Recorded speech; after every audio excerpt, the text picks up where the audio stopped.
अस्सलाम वालेकुम दोस्तों, आप देख रहे हो वॉइस ऑफ पाकिस्तानी। मैं हूं मोहम्मद राशिद इकबाल कादरी। सबसे पहले लाखों करोड़ों दरूद आप सल्लल्लाहु अलैहि वालैहि वसल्लम और आप सल्लल्लाहु अलैहि वालैहि वसल्लम की आले पाक पर। दोस्तों, अगर आपने आज का व्लॉग पूरा ना देखा तो आपने बहुत चीज़ें मिस कर देनी हैं। इस वक्त जो सियासी मामलात हैं, जो पाकिस्तान के हालात हैं, इसके पेश नज़र मैंने आज का व्लॉग बनाया और बड़ी सर्च करने के बाद, और मेरी एक व्लॉग पहले भी मैंने बनाया था, उसमें मैंने एक दो चीज़ें सिर्फ बताई थी सीट एडजस्टमेंट की, नून लीग और आईपीपी की।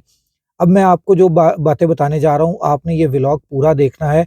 इसमें एक छोटा सा लतीफ़ा भी मैं ज़रूर सुनाऊंगा आपको, कि मज़ा आएगा आपको, क्योंकि हमेशा मेरे व्लॉग जो हैं वो खुश्क होते हैं, मगर आज मैंने सोचा कि आपको एक छोटा सा लतीफ़ा भी सुनाया जाए। मगर मैं शुरू करता हूँ आईपीपी के जो सीट एडजस्टमेंट की नून लीग के साथ बात हो रही है। अगर नून लीग इतनी पॉपुलर जमात है और नवाज शरीफ वज़ीर आज़म बन सकता है, तो मेरे सवालात हैं, आपने इसका जवाब ज़रूर देने हैं। अगर नवाज शरीफ इतना पॉपुलर है और नून लीग इतनी पॉपुलर है, तो एक नई बनने वाली जमात, जिसे जुमा जुमा 8 दिन हुए हैं, उस जमात के साथ सीट एडजस्टमेंट क्यों की जा रही है? और वो भी जिसमें से मैंने आपको 2-3 सीटों का पहले बता दिया था। जैसे ओन चौधरी का मैंने आपको पहले अपने व्लॉग में बताया था, अब्दुल हलीम खान का आपको मैंने बताया था। इसमें से चंद एक मज़ीद इज़ाफ़ा किया गया है। आमिर कियानी साहब का उन्होंने इज़ाफ़ा कर दिया है, जो कि पाकिस्तान तहरीक-ए-इंसाफ को छोड़कर रिसेंटली जॉइन किया है जिन्होंने। और इसी तरह मज़े की बात जो मैं आपको बताना चाह रहा हूँ ना, वो है कि आपने एक मिसाल सुनी होगी, कि लतीफ़ा आपने सुना होगा कि धोबी का कुत्ता ना घर का ना घाट का। आपने वो एक लतीफ़ा सुना हुआ है, ठीक है? वो क्यों कहा जाता है कि वो धोबी का जो कुत्ता होता है, वो धोबी की तरफ कभी घर पे जाता है, कभी घाट पे जाता है। वो बेचारा थक जाता है और दरमियान में बैठ जाता है। इसी तरह आपने देखा होगा कि हवा में लटकता हुआ इंसान कैसे, कि वो पैराशूट पे बैठा, इस यकीन के साथ उसने पैराशूट छलांग लगाई जहाज जहाज से, कि वो पैराशूट से जमीन पर उतर जाएगा।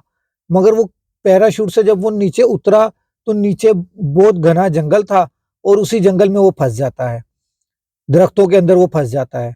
और ना वो जमीन पर है, ना वो आसमान पर है, ना वो जहाज पे रहा, ना वो जमीन पर आया। अब मजे की बात है, जिन लोगों ने पाकिस्तान तहरीक-ए-इंसाफ के खिलाफ बहुत बड़ी-बड़ी प्रेस कॉन्फ्रेंसेस की, जो पाकिस्तान तहरीक-ए-इंसाफ का हिस्सा थे, वो लोग जो हैं, ना नून लीग में सीट एडजस्टमेंट हो सकी उनके इलाकों में, और ना वो बेचारे आईपीपी के, मतलब कि उनको सियासत से असेंबली से बाहर रखने का फैसला कर लिया गया है। उनमें कौन साहब हैं? बहुत अहम साहब हैं। कौन है? फिरदौस आशिक अवान साहिबा हैं। और कौन है? फर्रुख हबीब साहब, जिन्होंने एक धुआंधार किस्म की प्रेस कॉन्फ्रेंस करके पाकिस्तान तहरीक इंसाफ को छोड़ा था। मजा ये है कि फर्रुख हबीब साहब जब फैसलाबाद में इलेक्शन लड़ेंगे, और वहां पर नून लीग का बंदा भी इलेक्शन लड़ेगा, वहां पर पाकिस्तान तहरीक इंसाफ का उम्मीदवार भी इलेक्शन लड़ेगा, तो फर्रुख हबीब साहब कहाँ जाएंगे? आप जानते हैं। इसी तरह फिरदौस आशिक अवान साहिबा सियालकोट से इलेक्शन लड़ेंगी। सियालकोट से पाकिस्तान तहरीक इंसाफ के इलेक्शन लड़ेंगे उम्मीदवार, नून लीग के भी इलेक्शन उम्मीदवार लड़ेंगे।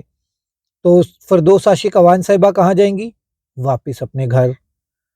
हुमायूं अख्तर खान साहब, जिन्होंने अभी रिसेंटली पाकिस्तान तहरीक इंसाफ को छोड़ा और आईपीपी ज्वाइन की, और कहा कि जहांगीर तरीन मेरे बड़े भाई हैं, अलीम खान मेरा छोटा भाई है, और भाइयों ने दरमियान वाले भाई को, छोटे और बड़े भाई ने दरमियान वाले भाई को लटका दिया।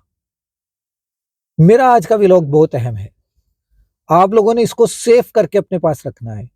मैंने ये 3 नाम आपको बताए हैं, ये किसी भी सूरत इनकी इलेक्शन जीतने की उम्मीद भी नहीं है। ये अपनी जमानतें जब्त करवा कर अपने घरों को वापस लौटेंगे। क्या होगा? अपनी जमानतें जब्त करवा कर अपने घरों को लौटेंगे, और अगर उसके बाद ये मीडिया में नहीं आएंगे, ये मीडिया से छुपते फिरेंगे, हम जैसे यूट्यूबरों से भी सब छुपते फिरेंगे। अगले व्लॉग तक मोहम्मद राशिद इकबाल कादरी को इजाजत दीजिए। अल्लाह हाफिज।